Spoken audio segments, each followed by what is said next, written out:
even when people are not motivated but have their smartwatches, the great thing is that they call me after one day and they say, I didn't notice anything, but my smartwatch detects for the first time in my life 100% good sleep, which never happens in 3 years. And that happens after one session, which is amazing. So sometimes clients give me feedback that I don't even expect, like from smartwatch, which is great.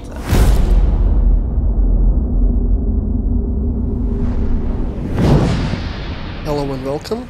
Today I am here with Dragana and Timea as well. And we'll be talking about breathing a lot. Dragana is Buteyko method specialist, certified specialist. Yeah? Certified Buteyko practitioner. Okay, certified Buteyko practitioner. And, Timea is basically a physiotherapist whose main focus is breathing. And I'm also certified. Oh, you're also certified Buteyko practitioner? Yeah. Yeah. And so we will have a lot of talks about breathing, fitness, training, and also mainly normal kind of health problems related. Yeah? I don't think that many people actually know what Buteyko means, what it stands for, where it came from. So if you can explain what it actually means that you are a Buteyko certified practitioner, that would be great. So let's go. Well, this is a kind of functional breathing, science-based and medication-free, of course, that is called Buteyko breathing method. It is called after Dr. Konstantin Buteyko, a lovely Ukrainian physiologist who moved in his 20s to Russia at the First Institute of Moscow to study medicine. There he was assigned to analyzed the breathing volume of his patients and very soon came to conclusion, because he himself was suffering from high blood pressure, that in his 20s when he started studying medicine and as a doctor, he started analyzing the patients who had problems with asthma especially and the cardiovascular patients, and he himself was suffering from high blood pressure. So he was analyzing the breathing volume of sick patients and very soon came to conclusion that the sicker they become, the heavier they breathe. So what he started doing, relying on famous scientific formula, Very-Gabor effect, he came to conclusion that the less you breathe, the healthier you are. To prove that, he took healthy subjects and started making them breathe deeply, heavy, which came that they started having health issues.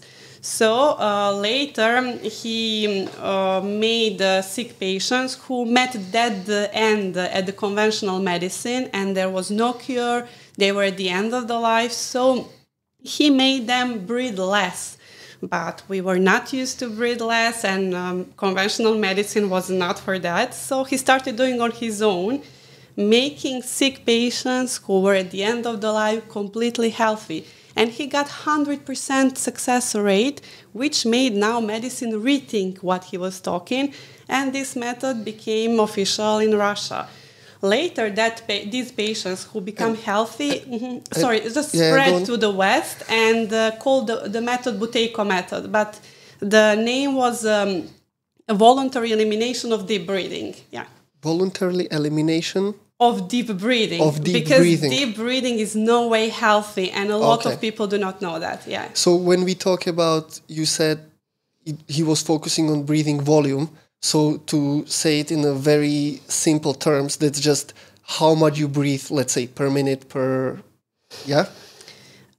how deep you breathe. Yeah, according to physiological norm, you should breathe like one inhale and inhale for a whole minute. And a lot of people, yes, you are surprised, but perfectly healthy person breathes one inhale and one exhale in a minute. But when it comes to normal population, we breathe a lot. We breathe even 10 to 12 respirations rate per minute. It's great. But more than that, it indicates you certainly suffer from allergies, from less energy, being tired all the time, headaches, a lot of respiratory issues. Actually, most of issues we suffer nowadays come from irregular breathing patterns. Okay, so everything you named, allergies. So let's put it this way: who, in your experience, can benefit from this? I know you will say probably everybody, but like name the basic symptoms. Like if people are tired, or if people are having asthma, obviously that's breathing related, right? Mm-hmm. So all this plus what else can be the symptoms? This method was firstly proved as efficient for pulmonary and asthmatic patients. There he had 100% rate. But later on, many people who tried, myself included, with totally different issues, notice it works. How it works, it's still an enigma for doctors, but the point is, when you reduce your breathing volume, you feel less stressed, more relaxed, and a lot of problems come from big stress. Not only health issues, mental issues as well, our relationships to other people, to the world.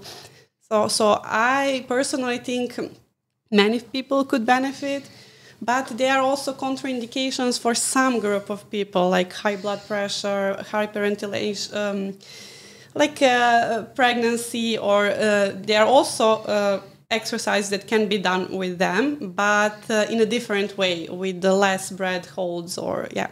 Mm-hmm. So I guess it's not only about, okay, well, now breathe less, right? But there are certain practices, exercises you do to achieve that. Yeah? Of course, yeah. As a certified breathing instructor, first, the most important thing is to re-educate people about the unhealthy effects of deep breathing. Later on, we are trying to take out the very bad habit, which is breathing through the mouth. So we are trying to reinforce habits to only breathe through the nose 24/7, which takes some time. But this is not all. After that, we start with some reduced breathing exercises, and it all depends on type of clients that come, and we then make protocols how to breathe and which exercises they should practice at home as well as homework. Mm-hmm. Of course, we also measure control pose, which is something we will demonstrate later. Okay. And this is how we see what can you suffer from and how can you benefit from these exercises. So that's kind of assessment, yeah? The control pose. One of the assessment, mm-hmm. Yes, alongside the symptoms they show, yeah. Before we go into the details of what can we do on a daily basis, and you can explain some examples on your clients, patients, what do you call them? Clients. Clients, yeah. Okay. Yeah. Your clients, tell us how you got into it, how it crossed your path, why you decided that this is the thing, and because I still think that in a majority of population this is not very well known, even though more and more lately people are talking about breathing, people are talking about CO2 resistance and all these kind of related topics, but Buteyko specifically, it's not that very well known. So how you came into it? Well, I can describe myself as a lifelong learner, and I'm constantly in search for making my life more relaxing and reap all the benefits from education. So one of the things is that I started doing yoga a long time ago, and then I was curious why it's so amazing, why it makes me so great. So I started to realize that it's a kind of breathing that is calm, low, slow, that really relaxes me, and that's what makes me even better outside of the mat. So my search was then to continue doing yoga, but also attending breathing workshops. And once I just came by accident to Buteyko breathing workshop, where I instantly loved it. And It was kind of weird, but I would describe that as somebody would just open the window of my brain, let all the stale air outside my brain, and I felt totally reset. Because after that workshop, after that workshop, because I couldn't find anyone in my surrounding doing Buteyko or anyone sharing that interest, I started doing it on my own without any additional knowledge. I was not even sure I'm doing correctly, but it was great. And I started educating myself and later on became a Buteyko breathing practitioner because I want to give to others what I didn't have at that moment. Yeah.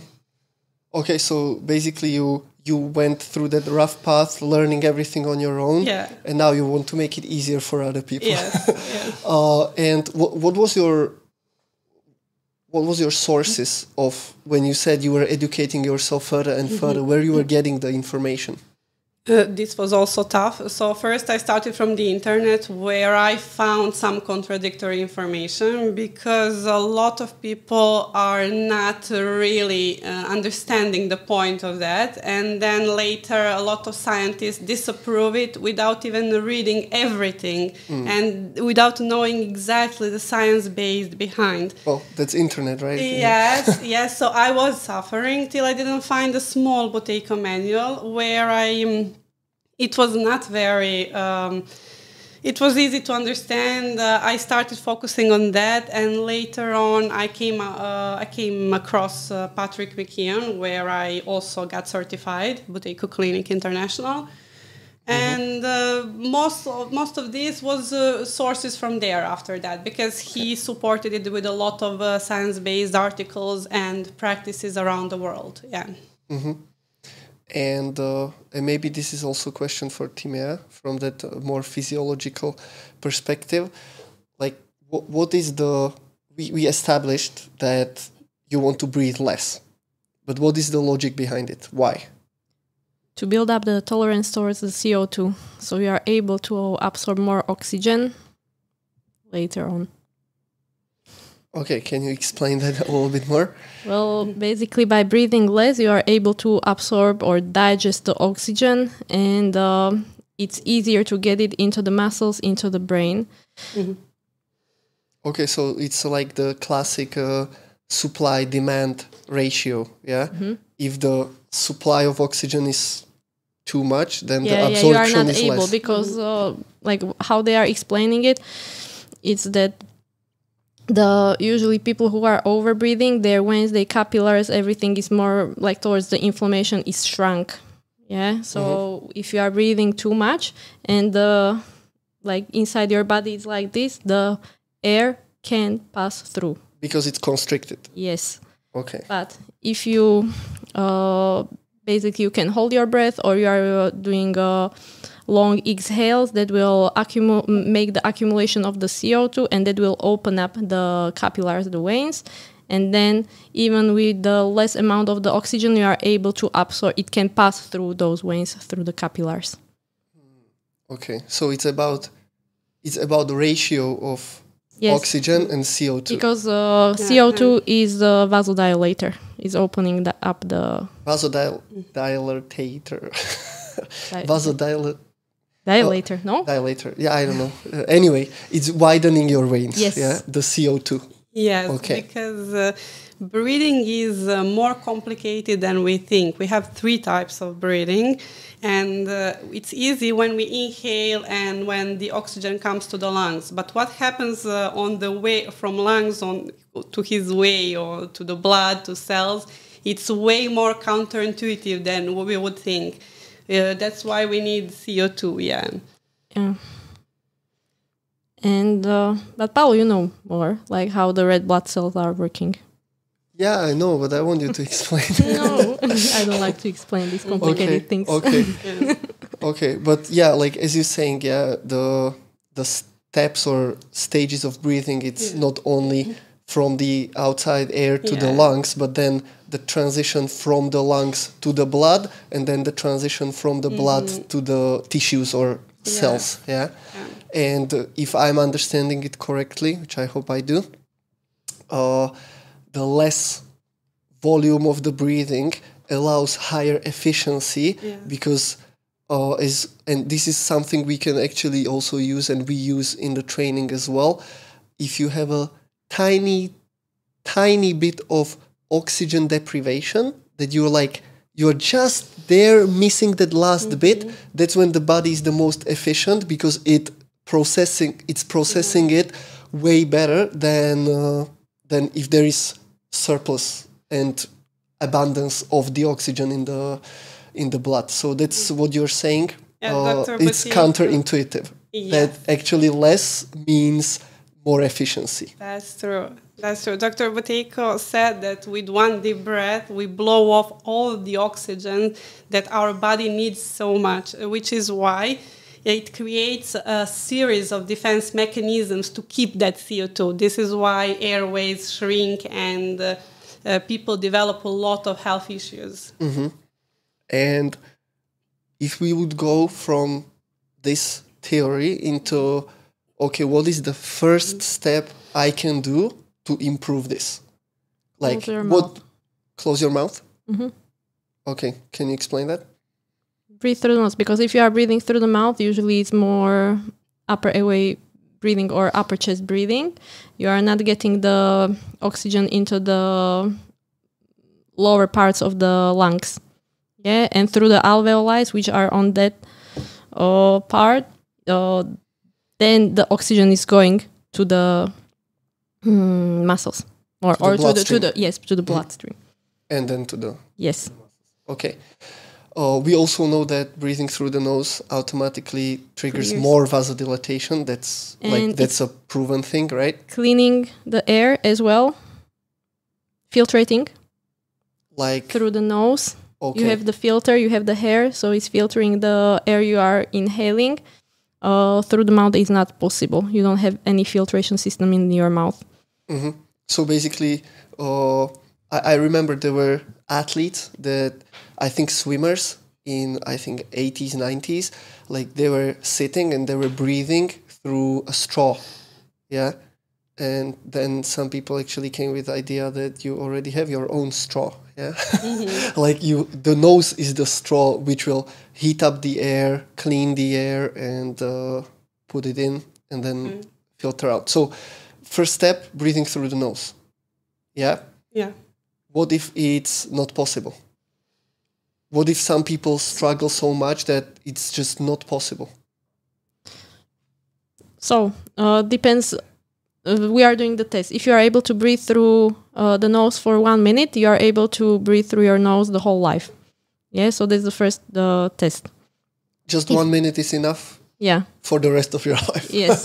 It's just about the practice. That it can make you tired, it can make you more anxious, because usually if it's difficult, it means that it's creating more anxiety, and then later on you don't want to breathe through the nose because it's the panic for you, because you feel already claustrophobic. And this is mainly problem with the people with anxiety.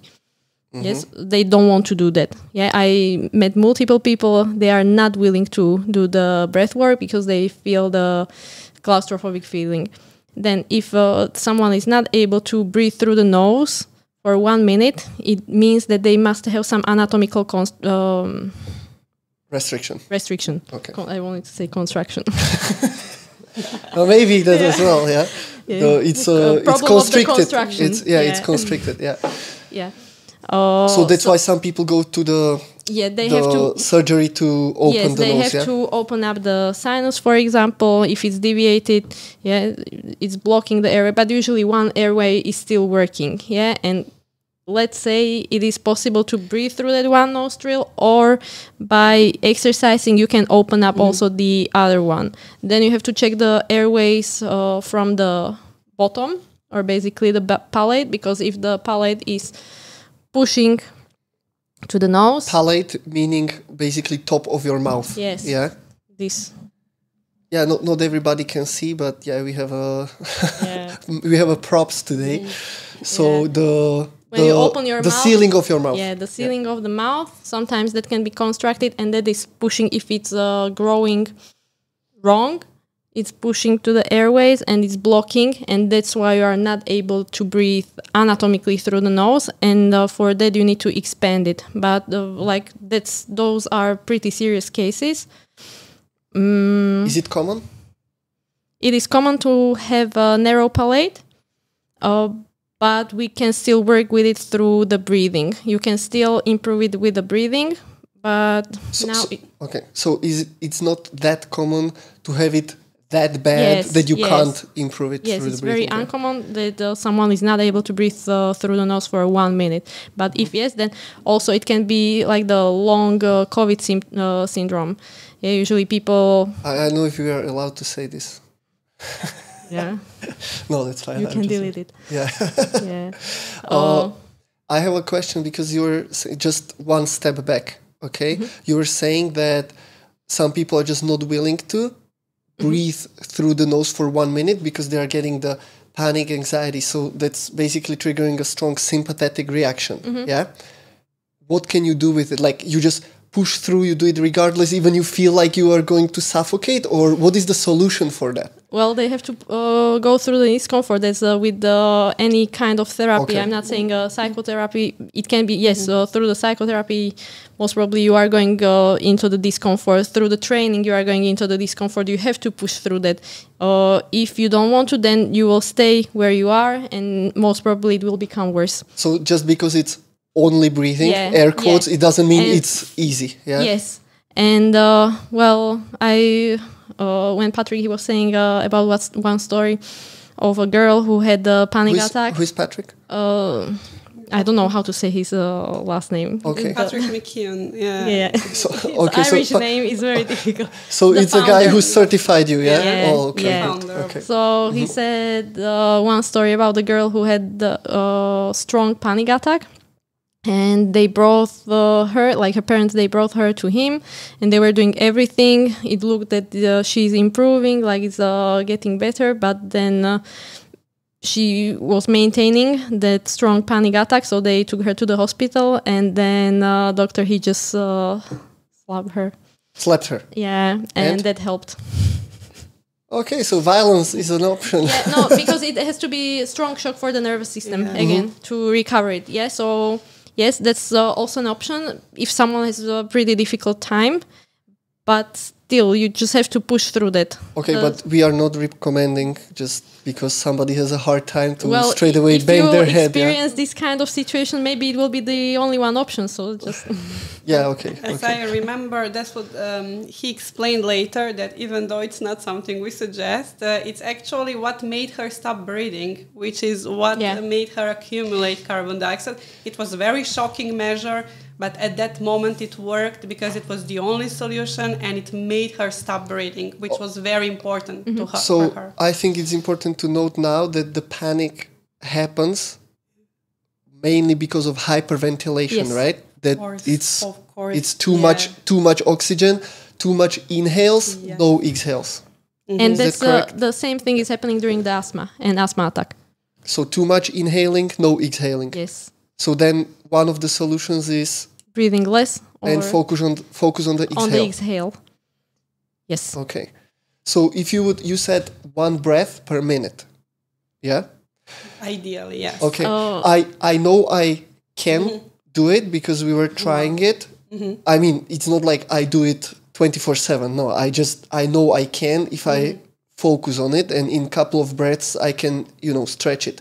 The ice bath actually helps a lot for that because there you really want to prolong the exhale.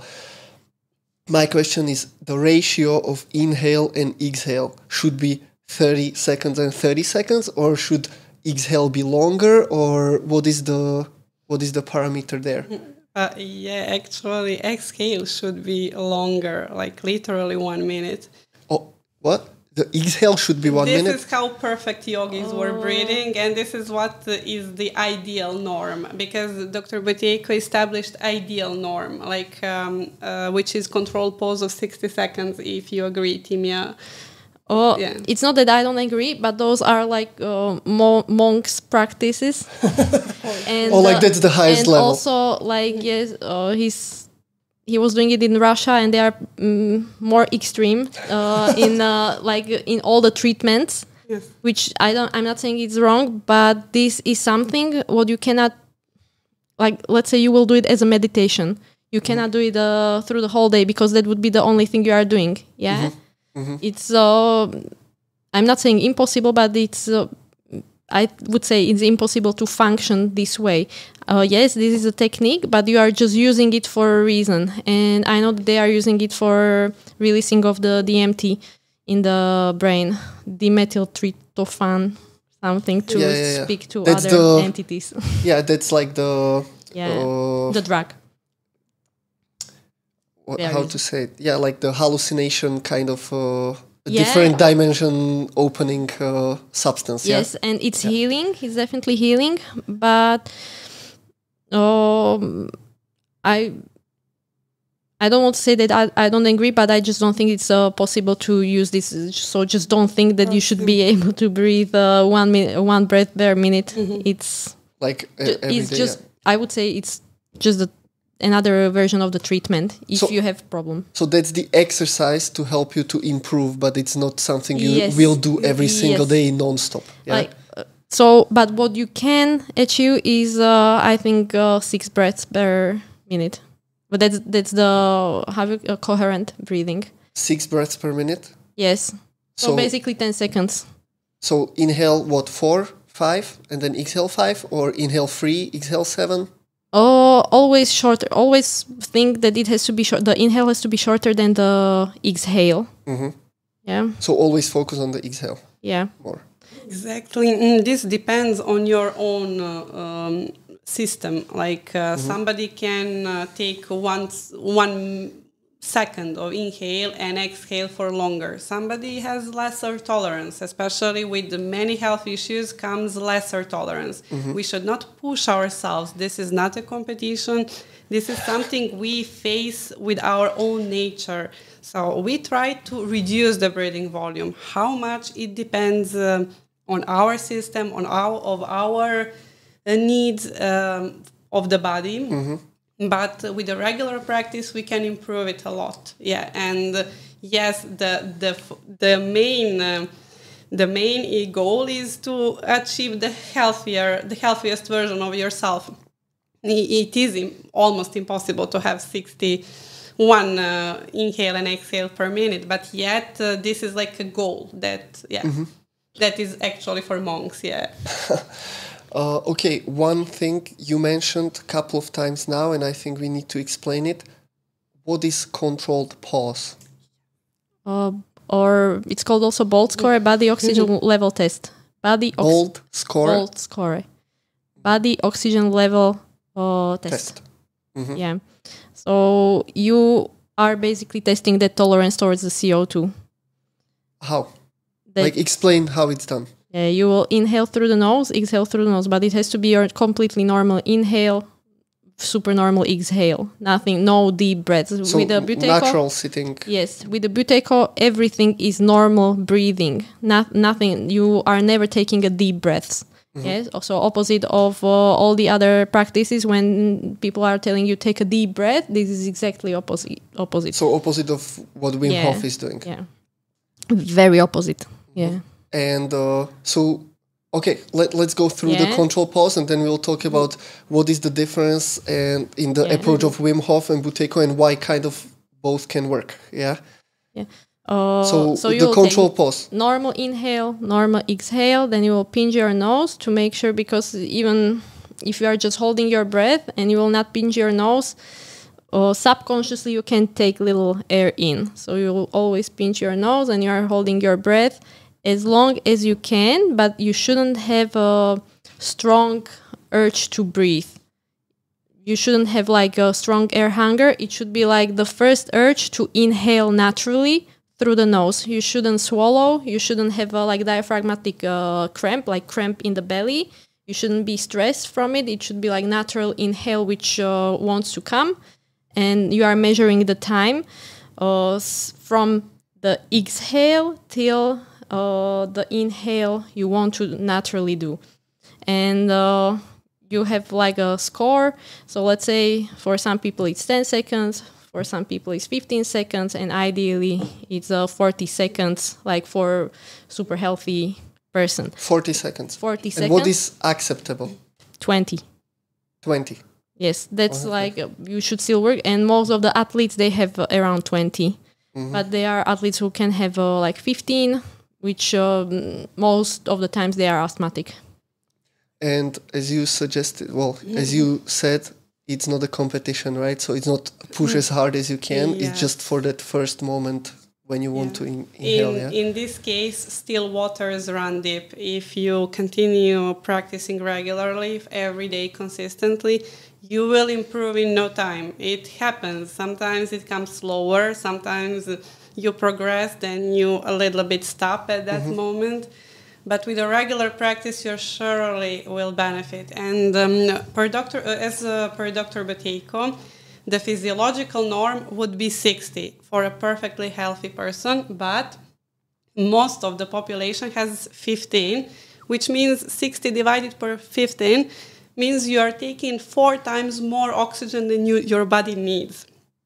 So now, when you improve from 15 to 20, you already feel better.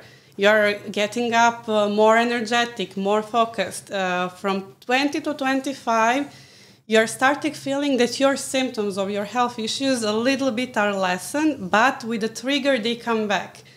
From 40, you feel healthy, and usually symptoms of the health issues disappear. But it's, as we said, it's not a competition. We should focus on slowly improvements from week to week, even in years, if it... And you said with a regular everyday practice, what that practice looks like. Just doing that again and again, or how would that work? It works according to client's needs and way of lifestyle, which is also why we give the client a questionnaire with health issues, symptoms. We measure client's control pose.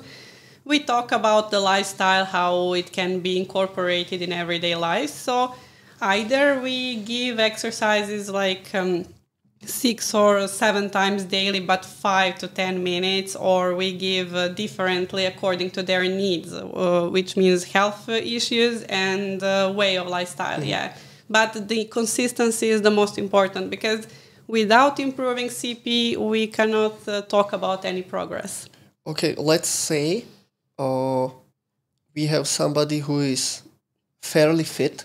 There is no diagnosis by the traditional measures, not by you, but there is no diagnosis of asthma, no diagnosis of breathing problems, or nothing too crazy. Maybe a little bit of snoring occasionally. Who you are talking about?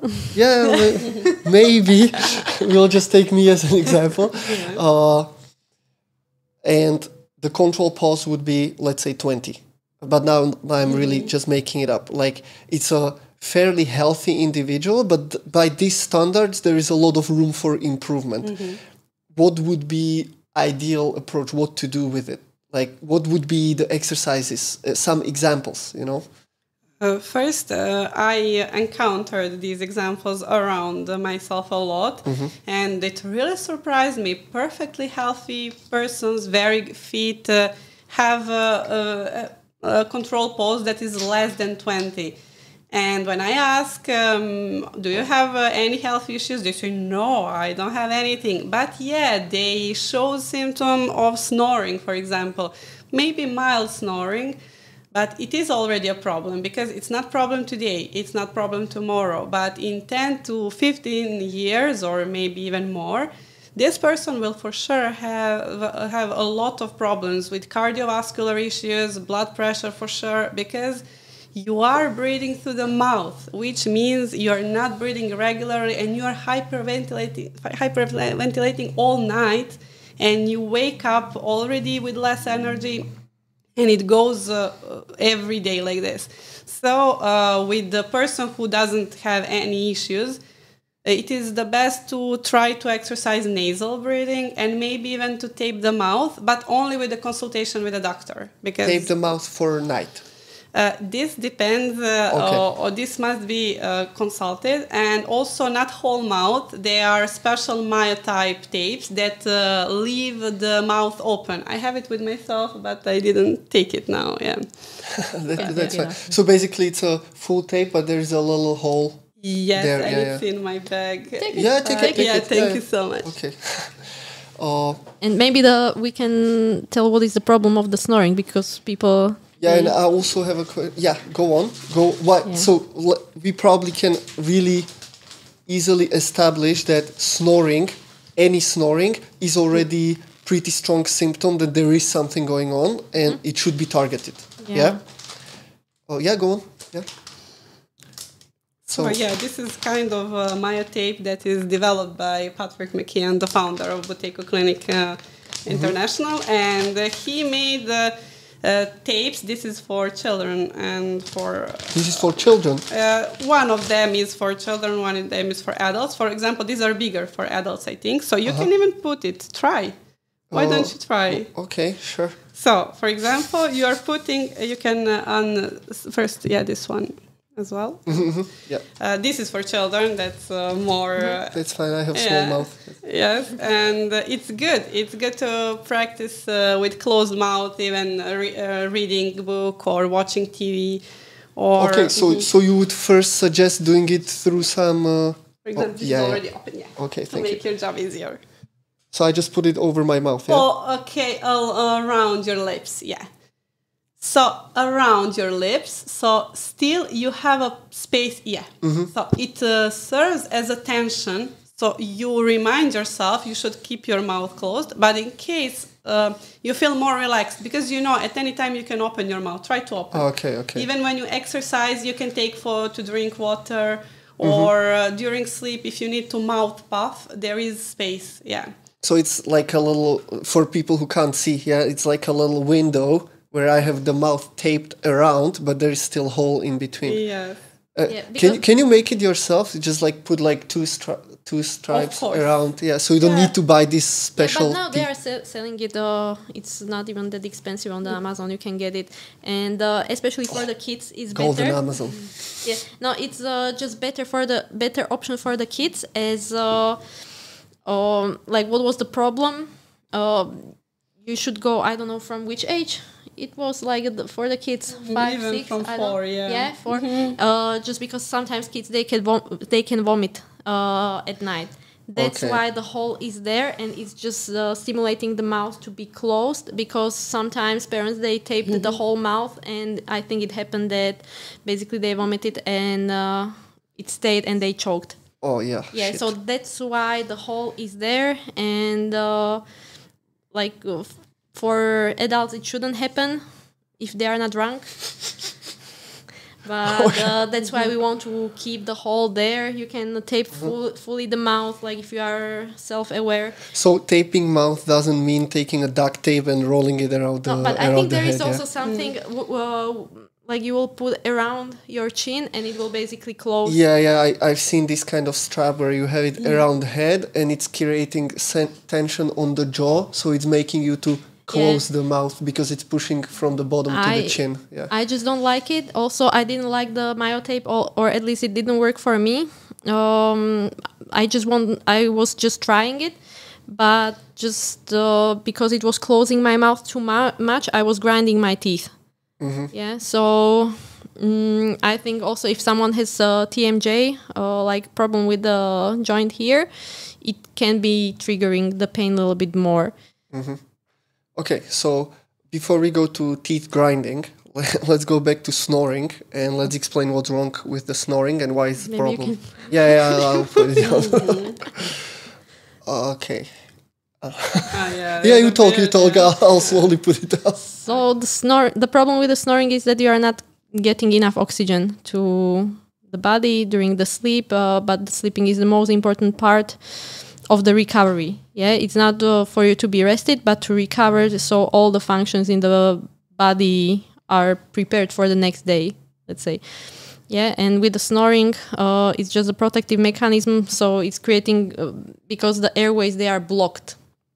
Yeah, so I don't know if you can see it So here. snoring is kind of choking. and the tongue or the soft palate is creating the sounds, the vibration, so at least some air can pass. Okay. Yeah, because the tongue resting position is up on the roof, on the palate. It's not down the whole day. Should be. Like that's optimal. Yes, that's optimal. And it's not good if your tongue is falling down. It just means that your tongue is weak, as any other muscle in your body is not functioning well. The tongue is also a muscle which should be functioning well. And whole day it should be pushing up. Not only the tip of the tongue, but the whole tongue should be touching the palate. If it's not... And palate, that's the ceiling. Yes, the ceiling. Yeah. Rooftop. Yeah. Good. And if it's not there and you fall asleep, the tongue will fall into your throat and then you are basically choking. If you are choking just a little bit, you are snoring. If you are choking too much, you have sleep apnea, which can happen later on, as Dragana mentioned, that, okay, so for now, nothing is happening, you feel rested, you feel well, everything is fine, but suddenly you will develop sleep apnea. So basically, we can say that in some cases, snoring is a first step to sleep apnea. I would say most of the cases. Okay. So it's pretty serious. It's just the beginning of the bigger problem. And that's why with the kids, because sometimes people, they will start to snore because they gained weight. Yeah, for the men, this is the very common thing. But this is happening already to kids. And how is it related that they gain weight and they start to snore? Like because neck is fat or? Yeah, it can be. Really? And also the tongue can gain fat. Oh, okay. Yeah. I thought. Okay, I say that's a joke. It can be fatty tongue, and. Is that an actual term or you just made it up? It's fatty tongue syndrome. No, it's not. I don't think so. But the tongue can gain fat, and it's basically weak. Yeah, and it depends how you gain the weight. Like, what's the problem? But it can be like, yes, the throat can be pushing, and that is causing the restriction, or the belly. Yeah. So diaphragm. Yes. Mm-hmm. So, and also through the nose. If you are breathing through the nose, it will go. I don't remember the percentage, but I think it was at least 20% more you are taking the breath directly to the diaphragm than if you are breathing through the mouth. Yeah, so if you are breathing through the mouth, still the air will stay in the top of the chest instead of it will going not down. go to the diaphragm, or much, much less. You want to add something? I completely agree. Okay, confirmed. Double confirmed. Okay. So snoring and then... No, okay, now, second question to snoring. What if, and again, I'm not talking about anybody specific, what if people snore with closed mouth? Then it's most probably a restriction of the airways, but of the palate pushing up. That it's already so deformed that it's pushing up. It should be this shape, and also... So it should be more flat and it's kind of pointy? Yeah, the Roman and Gothic. Roman and Gothic style. Okay, so your palate, the top of the mouth, should be like a Roman. Yes. One fluent arch. Yes. Yes, but it shouldn't be like pushing too much up. Mm-hmm. Yeah, even maybe if it's a slight U shape, it shouldn't be V shape, because then it's... A shape. Yeah, A shape, reversed V. Yes. Yeah. But it should be U shape, so you have the space there.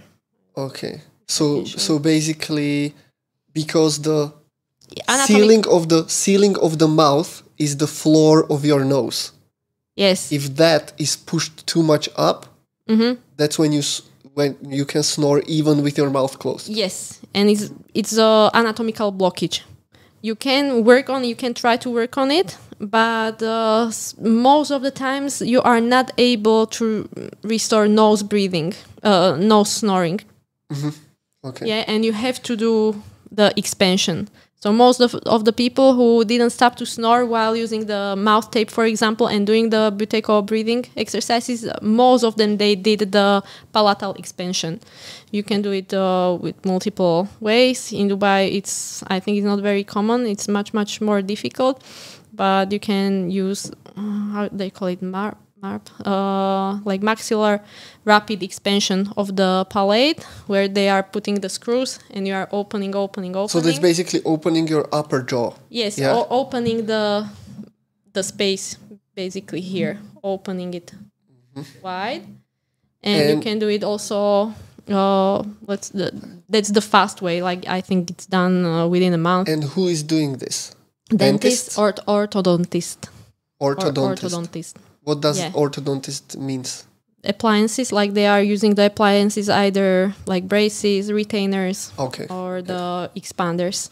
Yeah, but in Dubai, I don't think it's many people specified in this, or generally in UAE, it's still a new thing. So this is something from the orofacial myofunctional therapy, where we are working basically with the opening of the airways. If the breathing exercises are not enough. So then there are another exercises or eventually treatments where you mechanically open the mouth so you release the nose. Yes, but it has to go together. You have to always start with the breathing. Without it, there is no point of doing any other treatments. Then myofunctional therapy to increase the strength of the tongue, of the muscles, of the soft palate, and even muscles of the face. And then the orthodontics, or the dentist, the like functional dentistry. Okay, so basically just a little summary here for people who snore, people who have asthma, people who have sleep apnea, if it's basically like that far that there is actual sleep apnea. These are the ways to work on and improve. We also touched on something I want to talk more about, and that's the teeth grinding. So what is the cause or mechanism there? So everyone will tell you that it's from the stress, but it's only, I think, like 20 to 30% of it is coming from the actual stress, like you have increased stress in your life, in the work, whatever. But most of the times it's just the protective mechanism of the teeth to open up the airways. So you are grinding because basically you are starting to choke, so you'll grind your teeth and that will open up the airways. So you can breathe. The tension you create by grinding helps you to open the... Yes, the same as with the head posture. Yeah, a lot of people with the TMJ or like with wrong breathing. Can you say what TMJ is? You mentioned it a couple of times. Temporomandibular joint disorders. And in a normal terms? It's the joint here, this one. Jaw joint? Jaw joint, which in is front of your ear. Which is opening and closing the mouth. Okay. And many people, they have problems with it, like due to grinding of the teeth at night. Yeah.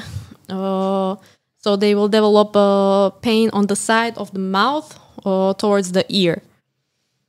And that can cause also headaches and neck pain, whatever, or even the hip pain.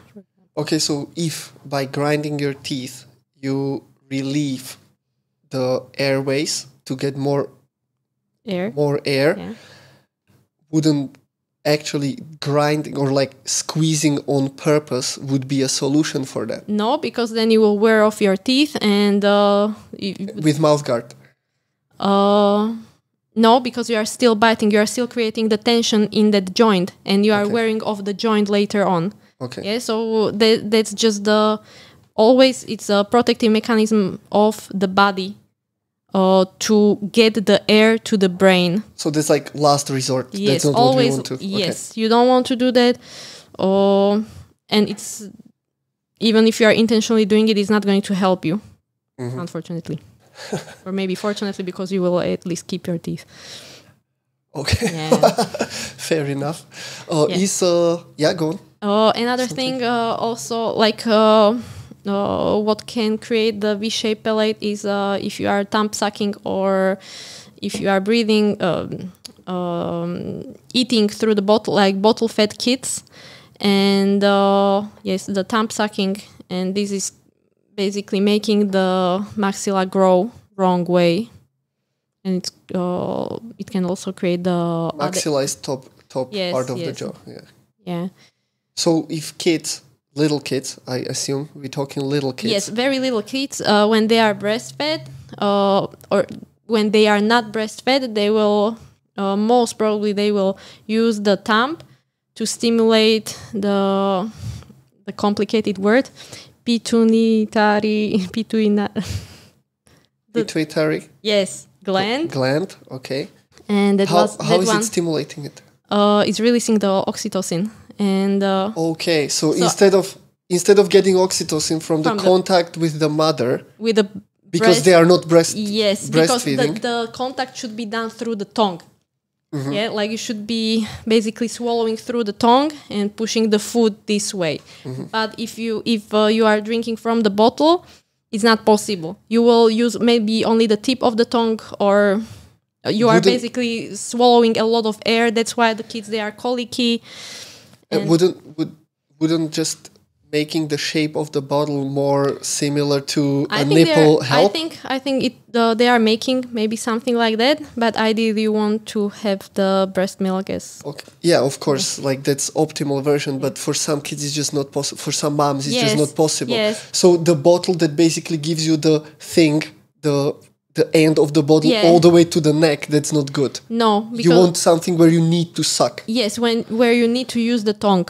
Mm-hmm. So you have a proper palatal growth. Okay, so and then the mechanism behind it is you don't have that sucking, so they'll put a thumb in, suck, and they stimulate pituitary gland to release the oxytocin. Yes, this is something from like what I... That's very complicated, but it actually makes sense. At least logically it makes sense. Yeah. Mm-hmm. And also that it's making the overbite. It can push. Yeah, that was my next question. Overbite and underbite. But before that, what would be... I know that's not really what you specialize at, but we are touching on the topic. What would be the optimal time for breastfeeding? Like how long? As long as possible, from what I heard. 30. Yeah. Okay. No, at least 2 years. Okay. Okay. And if not, then finding some best option would be? Chewing hard stuff.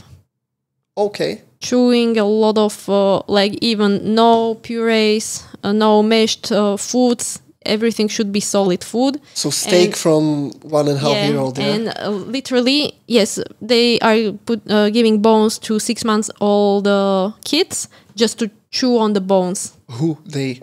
Like let's see. Tribes? Yeah. Tribe people? Like people who know something about this subject. Mm-hmm. Like they will give the bone. Like what kind of bone? Whatever, rib. Okay, rib so something you buy in a pet store. Yeah, something like that. With no additives. No. Yeah. Yes, so basically they have to chew, so the bone is getting the information that it has to grow. The jawbone. Yeah. Okay. And the teeth as well. Okay, underbite, overbite? When we transition to the kids topic now? Yeah, not sure about the underbite, like those questions are more for the dentist, but from what I know is that when they are doing the thumb sucking, they are basically pushing those teeth forward. Oh yeah, because it's all moldable and you're basically creating the shape according to... Okay. Yeah, but it can happen even later on if you have wrong patterns. Mm-hmm. So overbite can be developed. Yeah. Okay. Let's go. I just wanted to add, especially with the mouth breathing during the night, this is when the bite can also change. Yes. Yeah.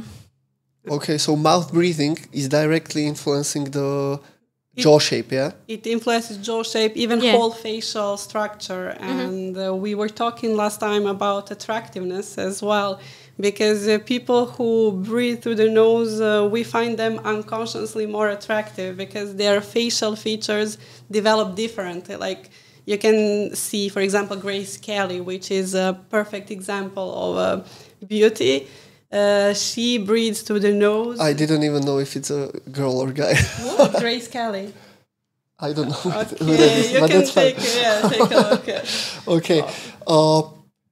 But it makes sense, right? Because if, according to all what we said, breathing through the nose is it's a trait of a health, then according evolutionary, it makes sense that those people have more attractive appearance, right? Because that's who you want to mate with if they are healthier than people without it. Cool. Okay, let's moving on. Do you have something else to like open up some other topic?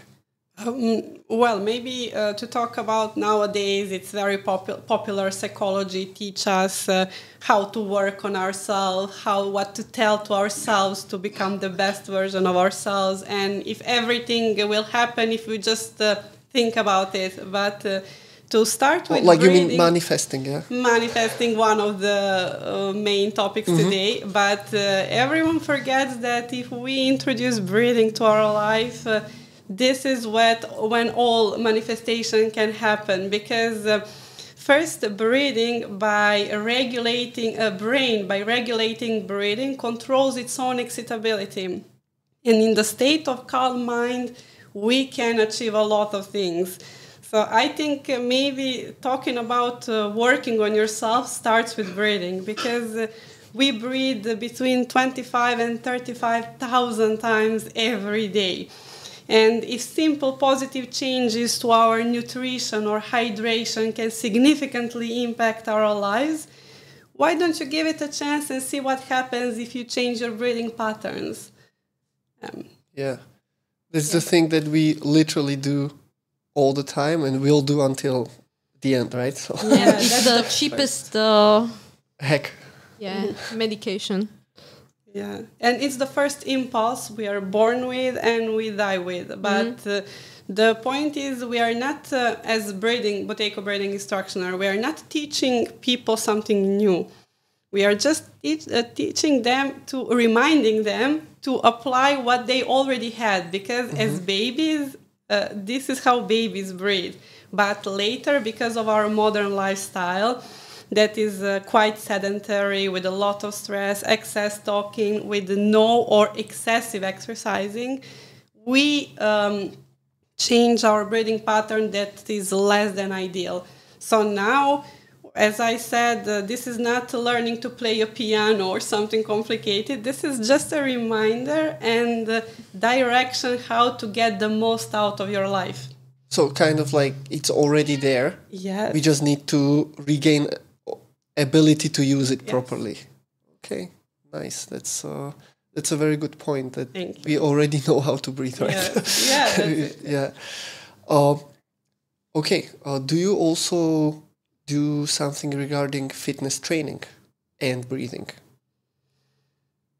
There are a lot of things that we can talk about. For example, nasal breathing should be achieved during physical exercise. There are some kind of exercises that we should breathe through the mouth, like diving or maybe sometimes swimming as well. But I will not go deeper into that. But with any physical activity, we should establish this nasal breathing as much as it is possible, and depending on which sport you're doing. There are also some breathing recovery exercises that are quite short, like 5 minutes, that we can do before and after physical exercise to recover faster. And we have one of our friend, which is Buteyko breathing instructor as well, who is running running a marathon, and he started by breathing through the nose and noticed how his performance improved way more than before breathing through the nose during running. So yes, running is maybe the best way to show that you can breathe through the nose all the time and achieve maximum benefits. But also, like if you are starting with it, don't expect that it's going to be easy, especially if you are used to breathe through the mouth during the training. Yeah, so you need to take multiple steps back. But then suddenly everything will improve. And again, this is something what people are not willing to push through. Yeah, because at the beginning it decreases your performance, right? So nobody wants to see that. Yes. Yeah. How I look at it and how I use the breathing now, I will just give you my approach and then you can break it down. Yeah. I always until it's possible, you breathe through your nose. Once it will become more intense, you go inhale through the nose, exhale through the mouth, and then the pure mouth breathing I would not use in training at all. I would try to reserve that maybe for some maximal kind of effort when you're already competing and it doesn't really matter because it's once in a while. So what do you think of that?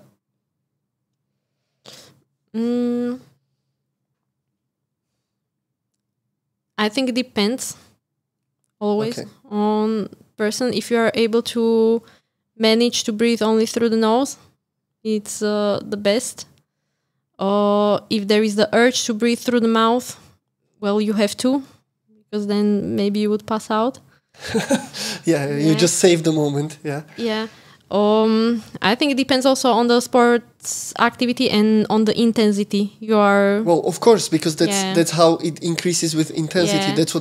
That's what I meant. Yeah. And it's also I'm always saying that the most important thing is how you are breathing most of the hours during the day, not during the training. Yeah, but usually people are doing it that I will focus only on the breathing during the training and not the opposite way around. How it should be, I think. Yeah, because so what you do in your daily life, in a normal activity and through the night, is way more important. Yes, than in the training, but you can use it in your training to be even better. Mm-hmm. Okay, well that makes sense because majority of the time you are not training, right? At least most people. Yeah. Most people. Okay. So it depends on I would say it depends on the intensity. But if it's some pace or steady pace you can maintain for a long time, you should be breathing only through the nose. Mm-hmm.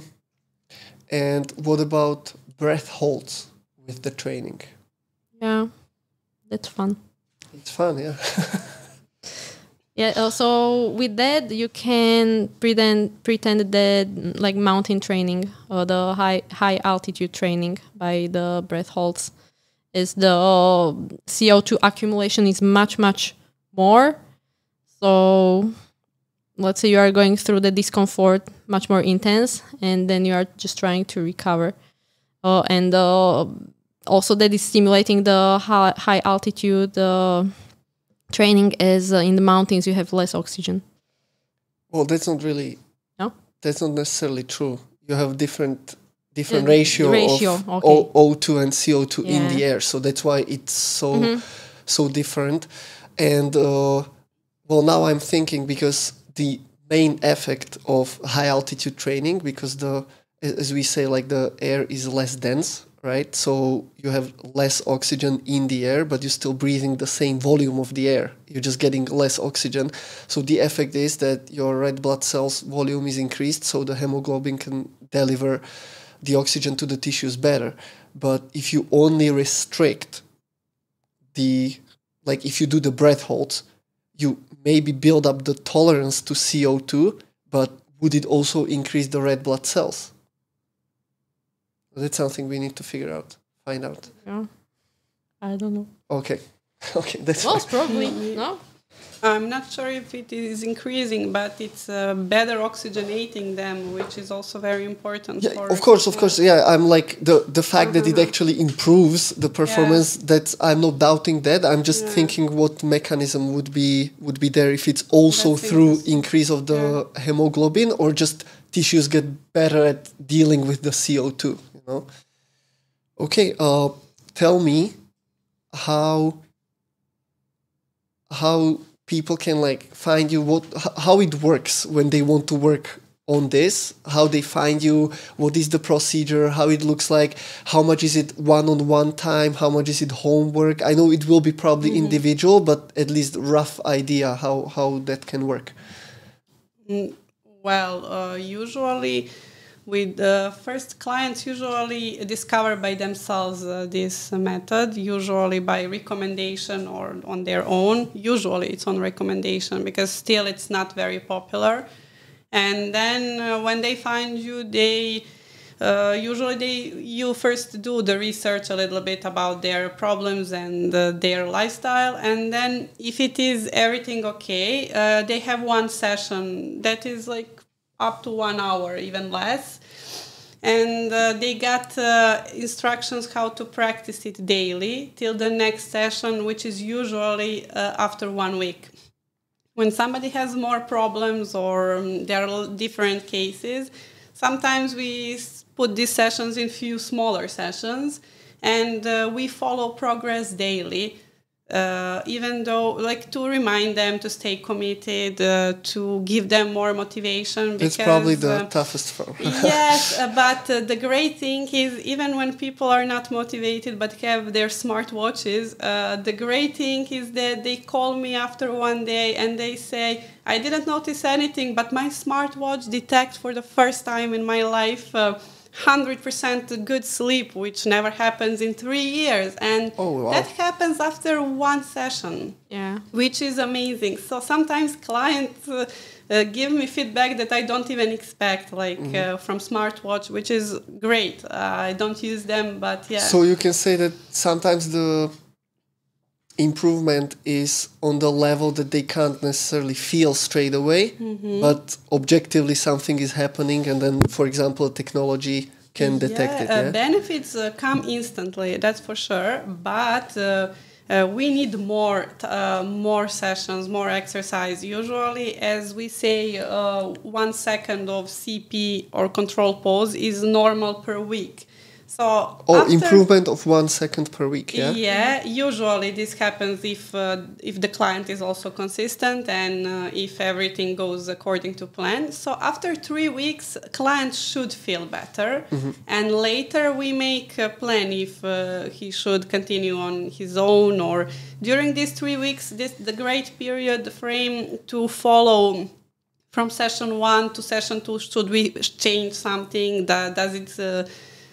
is there any changes? And then after 3 weeks, clients should feel better and now motivated to do its own journey. Yeah.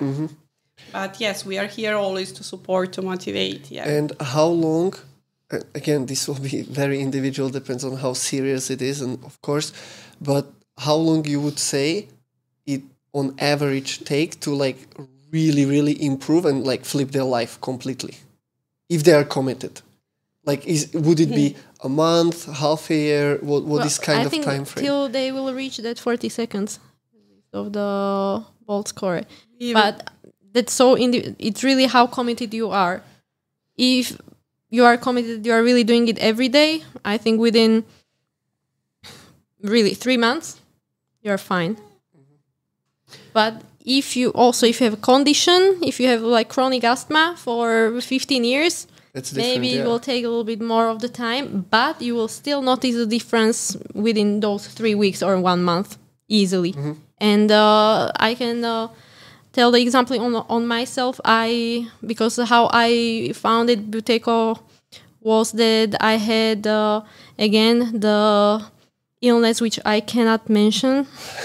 I had COVID and I was choking during the sleep. Like I had hard coughing and I couldn't sleep at all. So then I was like, okay, it can't work like this. So I just found, I think I just heard of the Buteyko or something, and I found the book, the Close Your Mouth, by Patrick, and I just read it. It's short book. It's like 90 pages, and I really didn't have anything to do during the day, so I went through it all. I did the one exercise, the breathing recovery, the short breath holds, which is the best for the asthma attacks. How is it done? Can you describe it? After.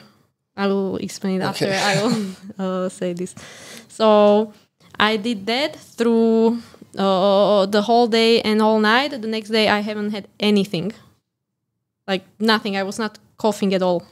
No symptoms. I was still sick, but it was very manageable and I could sleep. Yeah, so the exercise is very, very simple, that you will inhale through the nose, exhale through the nose, normal breathing. Then you are holding your breath for 3 to 5, maybe 6 seconds, depends what you can manage. But it should be that you don't feel any strong breath, like a strong urge to breathing. So you don't go to like hard Nothing. deprivation? No. That's why it's only 3 to 5 seconds. You are counting in your head everything, or I was doing it through the breathing cycle. So I did 3 breathing cycles, normal, then pinch your nose, hold your breath for 1, 2, 3, and then breathing normally for another 3 to 4 breathing cycles or 10 seconds. So you always hold after exhale. Always hold after the exhale. And you should repeat this 2,500 times a day. Yeah. Well, that's a whole day, right? Then. Yeah.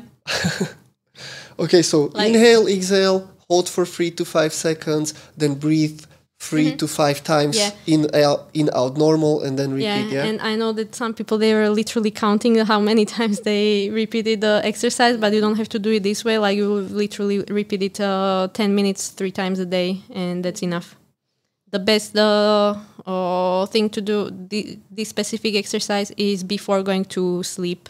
Is it? Okay, before going to sleep, I can imagine that's like you have the 10 minutes, but is this possible while you do something, or you should really just sit and do just that? No, you can do whatever you want. This is so simple, you can drive.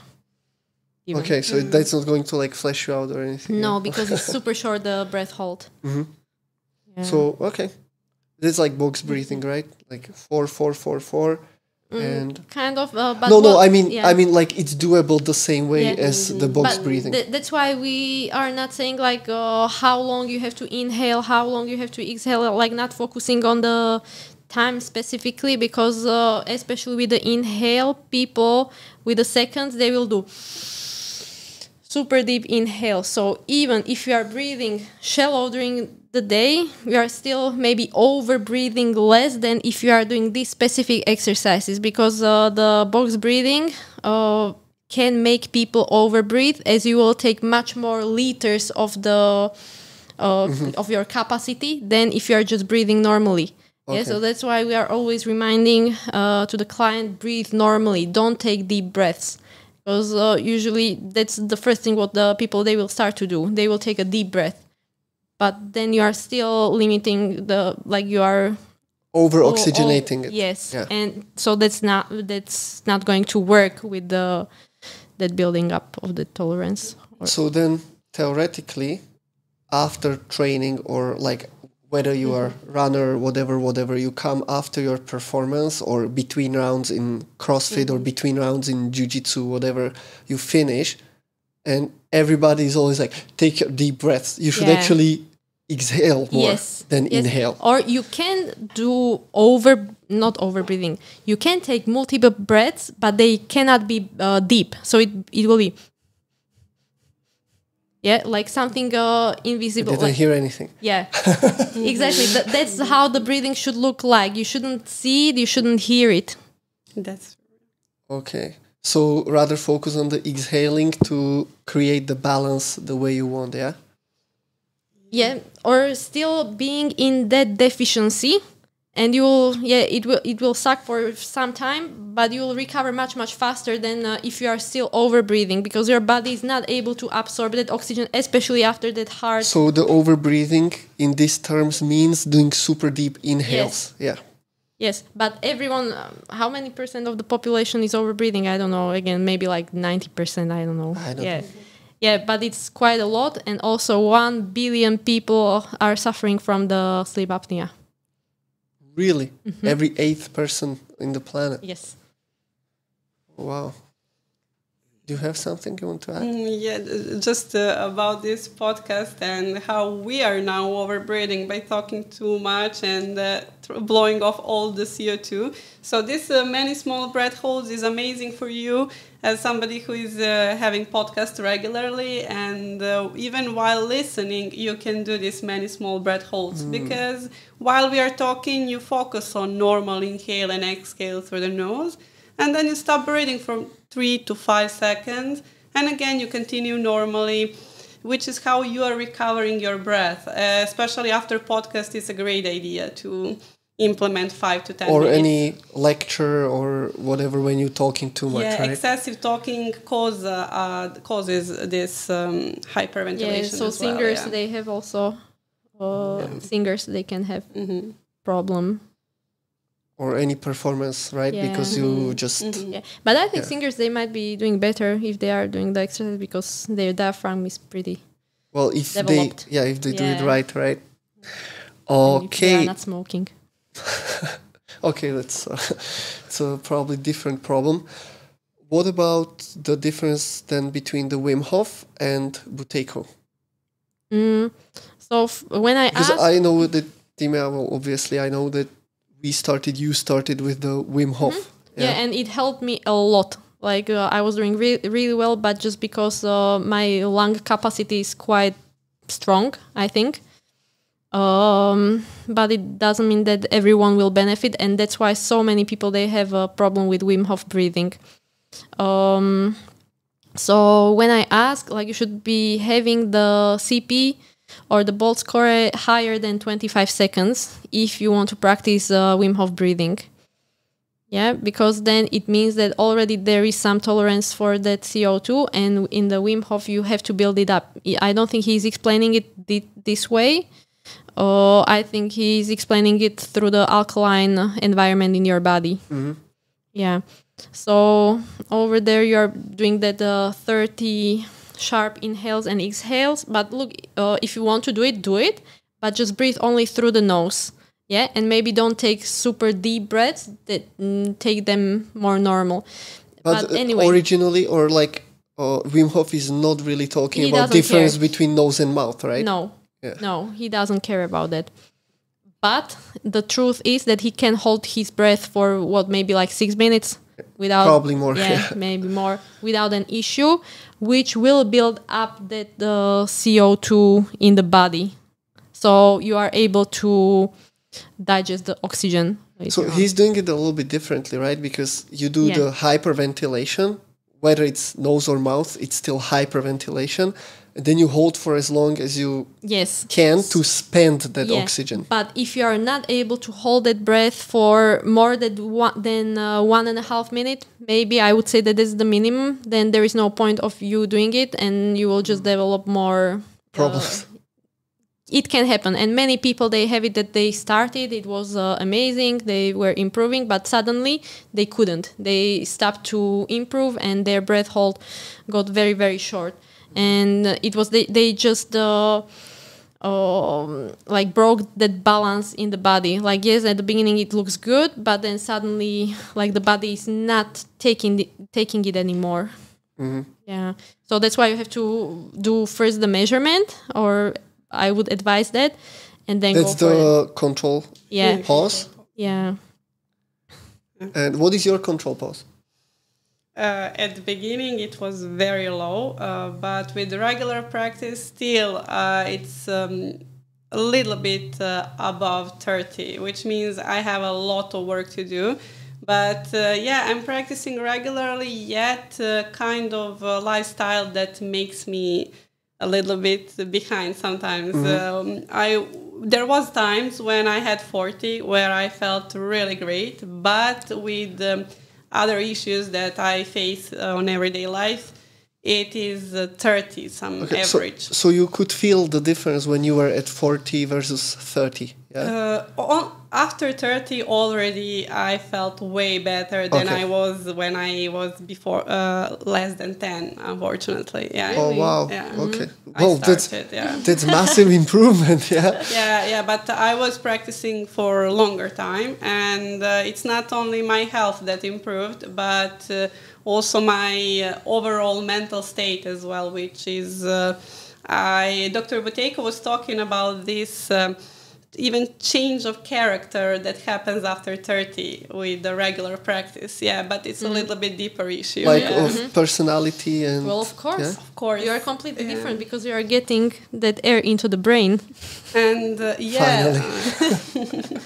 With the on physiological point of view, yes, but also like you are controlling something that is totally innate. So when you get used to reduced breathing volume, which is something, it's a little bit weird, you would say. It's not something natural, So when you start controlling the very innate need, this is the way you can control a lot of other things in your life. You can learn naturally to step back from the situations, which usually would make me react more emotionally. But now with that step back, I would learn to just stop breathing. When you stop breathing, everything stops. The problem stops.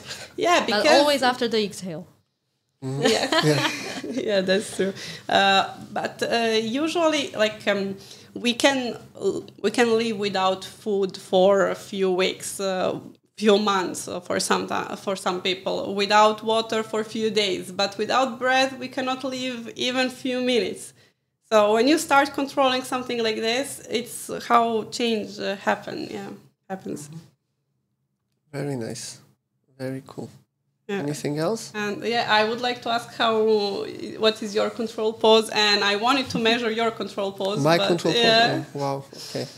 So can you just take a normal inhale and exhale through your nose, and after your natural exhale, just count the seconds till your natural inhale or any movement. And pinch your nose. No cheating.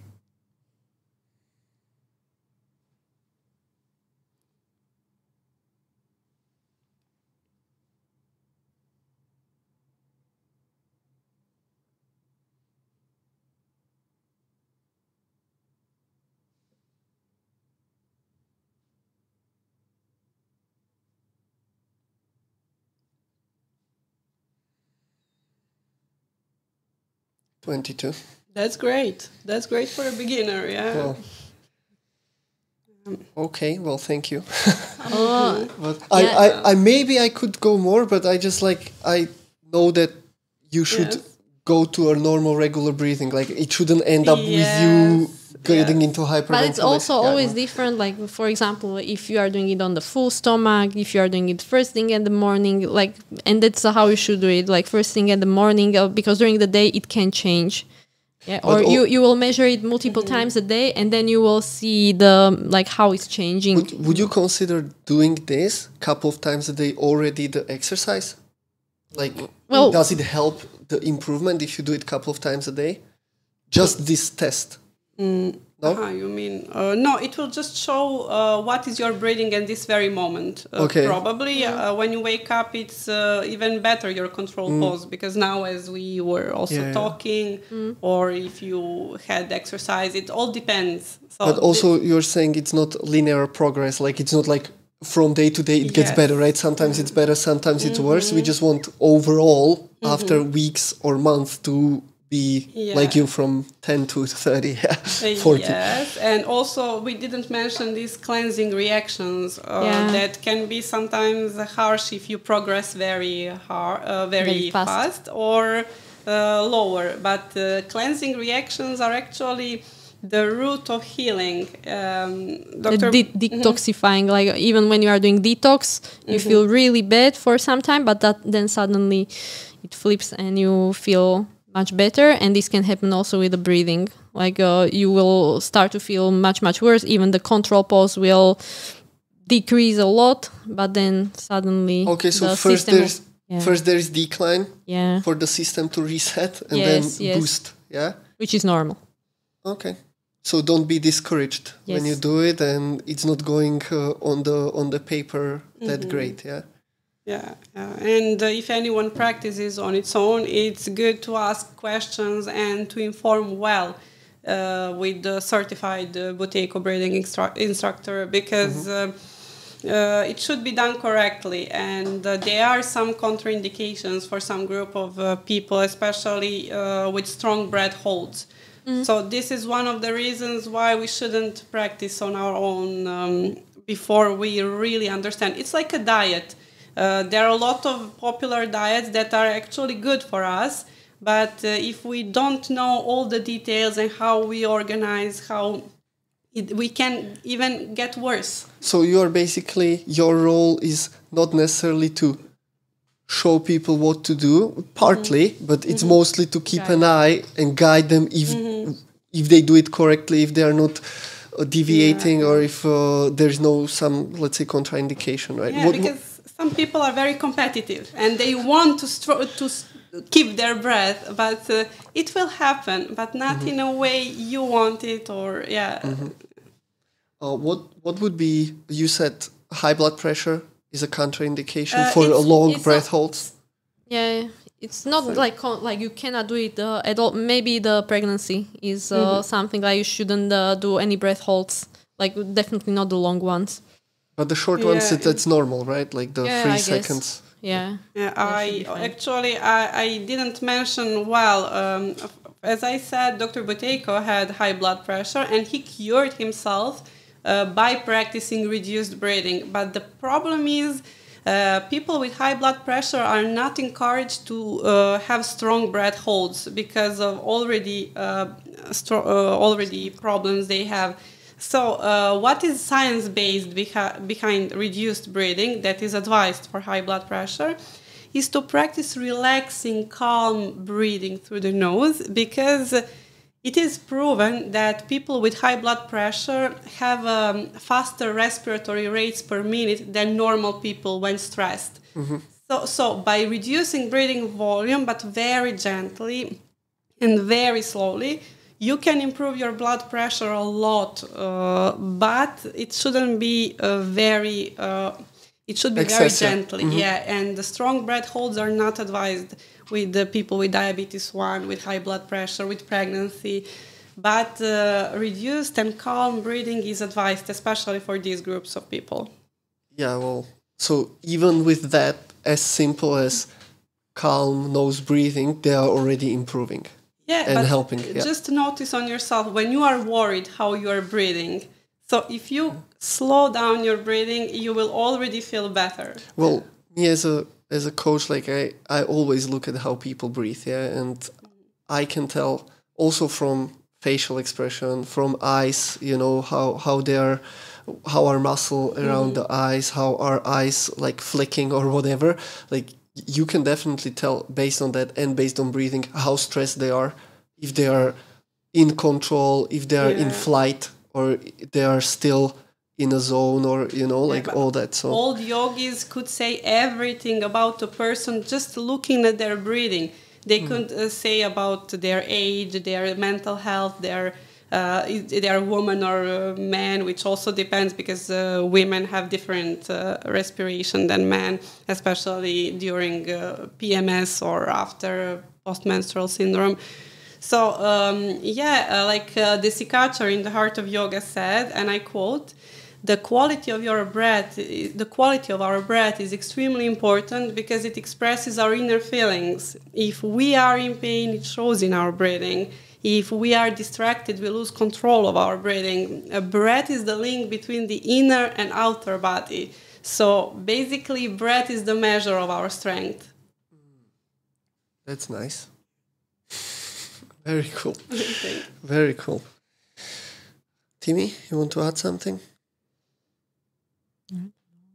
No? Or open some other point of view or topic?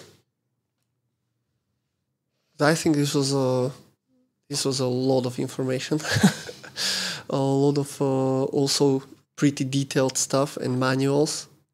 Do you have anything you want to go into?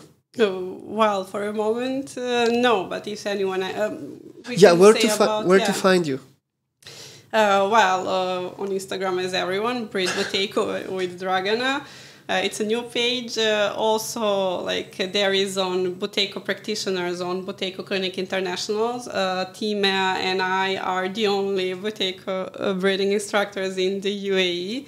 So we feel a bit responsible for how we, personally, how we will bring this, and because people are still not aware. And basically, I must quote my mom, who heard recently what I was doing, and I helped her a lot with her sleep apnea. which is like she was healthy all her life, and she's quite educated. But when I told her how Patrick McKeown said, you wouldn't eat with your nose, why breathe through your mouth? She was like, that man is a genius. How no one told me that? Like something as simple as that, but people are not aware, even with all educational background, with all life experience, sometimes they forget basic things. And here people suffer a lot from allergies, from asthma. All around the world, people suffer a lot from anxiety, from other mental issues, and no one thinks about breathing, which is why there is kind of responsibility that comes with this, but hopefully people will hear. That's why I opened the Instagram page, even though I'm not really good at all of this. But hopefully people will find out. The more. right people will find it. Yeah. People who need will find it. Yeah, I hope so, honestly. So maybe to mention that you can completely get rid of asthma, allergies, even ADHD, ADD. You can improve it, as it's also the lacking of the oxygen in the brain. So kids with this kind of official disease can benefit from breathing well. What? And now it's very common, and which makes sense as we live how we live. And like the air is not that clean, so at least keep it clean through breathing through the nose, not through the mouth. And what age would you start with, or what age it's possible to start from? Maybe like 5, 6, but depends because you can start even earlier, but the parents, they have to really take care of it, and parents, they have to do it as well, because the kid is always looking at a parent. If they see a parent like this, they will do the same. Yeah. Monkey see, monkey do. Yes, yeah. So encourage the kid, like even gently closing the mouth during the sleep when they are sleeping with the mouth open. Gently close the mouth to Not really tape infant. Do not tape the kid's mouth. And literally like biting hard things. Yeah, and like, yes, you would do more functional things, but yeah, you have to see professional for that. Mm. Yeah, of course, we're not going to give a manual here now, but just to have some idea. But it is still possible to change it, even like from 2 years, whatever the kid, because kids, they do understand even before 1 year. You just need to learn how to communicate with them.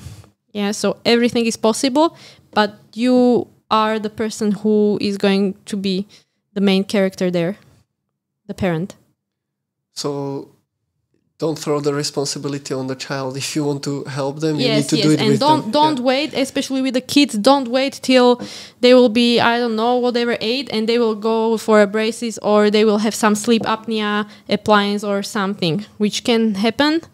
But you can see all the indications since the beginning. Open mouth, snoring. Open bite, snoring. If the teeth, they are already together, if they are not separated. Can you talk about that a little bit? I can, So if your kids' teeth are already together, like there are no gaps, it means that the jaw stopped to grow. But they need to grow the jaw to the future for the new teeth, for the adult teeth. Yeah, if there is no space, they will overlap. They will grow through each other, which we don't want. And the braces, they are not the solution, because unfortunately also what happened to Paolo, dentist removed 4 teeth. Yeah, teeth are growing in the mouth for a reason. Yeah, and they are not we are growing smaller jaw. Yeah, I just had two small mouth for all the teeth I got. No, he had too many.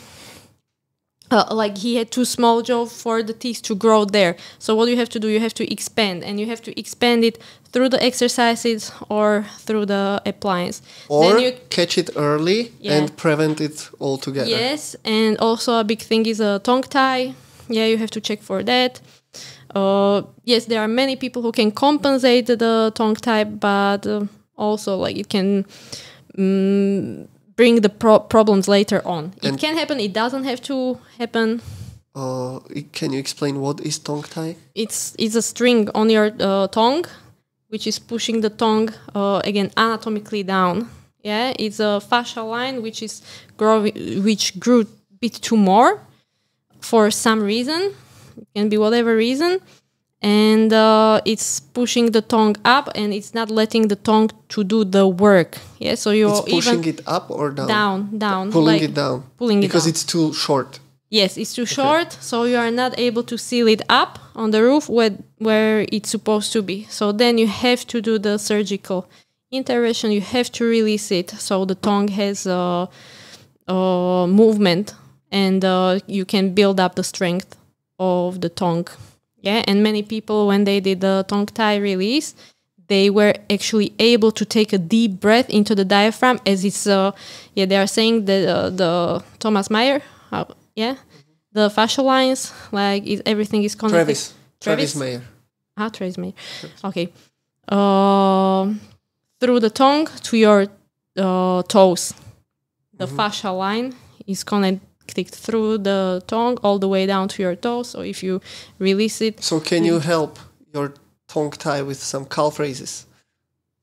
Or working on your toe raises, or working and strengthening your toes? Yes, I think you can improve it. But if it's an anatomical issue, you have to do the surgical intervention. But that's minor surgery, right? Yeah. It's just chopping a little bit of tongue, so it moves better. Yeah. So if your kid cannot stick the tongue forward, and if it's just a little bit, then most probably you need it. But for example, I was tongue tied till 3. I was breastfed, everything was fine. I never had braces, so it's also it doesn't mean that now you are tongue tied and I don't know, whatever issues you have. It doesn't mean that now you are going to suffer for the rest of your life. But yes, you need to learn how to compensate. Yeah, if the body is smart, it will learn how to compensate. If it's not that smart, then you need someone else to help you. Seek professional. Yeah. At least for consultation. Yeah, but this is not meant to make you scared, now if you will take few breaths through the mouth, you are going to die. No, but you should build up the awareness. You're going to die anyway. Yeah. Just make it high quality dying. Make the way there high quality. Yeah. Cool. Anything to add to the finish? Some great quote? Breathe less. Breathe less. Perfect. Yeah. Through the nose. So basically, we will sum it all in 2 words now. There is a quote, I think: breathe less, eat less, sleep less. I forgot who said sleep that. less? Yeah, I remember I don't want to reading sleep it. less. But you can, but you have to do another techniques. But well, actually, if you will breathe better, yes, and you will make everything proper, then you will probably also need to sleep less. You will need less hours to recover your body. Yeah, because you're not going to be choking half of the night, right? And a lot of perfectly healthy person, usually people are sleeping less. Like I heard from many people who are really in good health, they don't need that much sleep sometimes. Yeah. Perfect. So basically, learning how to breathe well is going to save you a lot of time, because you can, get 1 extra or 2 extra hours to your day because you sleep less. Even sleepless, but also, as I mentioned already, relationships with people, more efficient at work, a lot of other things, yeah. Perfect. Solution for everything. Thank you very much. Yeah. Thank you.